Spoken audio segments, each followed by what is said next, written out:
নমস্কার, আমি অ্যাস্ট্রোলজার অঞ্জু গাঙ্গুলি। অনেক সময় আমরা দেখি যে আমাদের এনার্জি ভালোই রয়েছে, হঠাৎ করে যেন মনে হচ্ছে যে না, আমার শরীর খারাপ হচ্ছে, বা মনে হচ্ছে যেন আমাকে কেউ কিছু করেছে। এটা অনেকের মধ্যেই হয়। এটা আপনি নিজেই চেক করবেন। কিভাবে চেক করবেন? না, দুটো দেশলাই কাঠি নেবেন। কাঠিটাকে নিয়ে জাস্ট এরকম করে হাতের মধ্যে দুটো ঘষবেন।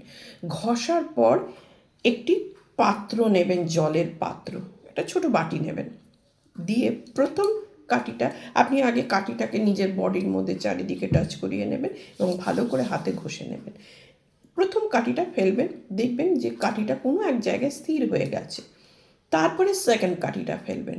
সেকেন্ড কাঠিটা যদি ফেলবার সময় যদি মনে হয় যে কাঠিটা দূরে রয়েছে, তাহলে আপনাকে কেউ কোনো রকম জাদু টোনা ব্ল্যাক ম্যাজিক কেউ করেনি, আপনার এমনি হতেই হয়েছে, আপনি আবার ঠিক হয়ে যাবেন।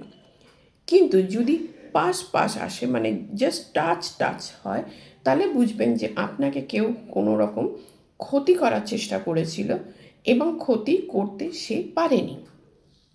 কিন্তু এই কাঠিটা যদি ওপরে, দুটো ওপরে যদি থেকে যায়, তাহলে বুঝবেন যে আপনার ওপর কেউ ব্ল্যাক ম্যাজিক করেছে এবং তার জন্যে আপনি ক্ষতিগ্রস্তও হয়েছেন। ছোট উপায় আপনি নিজেই চেক করে নিতে পারবেন যে আপনার উপর বা আপনার পরিবারের ওপর কেউ ব্ল্যাক ম্যাজিক করেছে কিনা। নমস্কার, জয় মা তারা।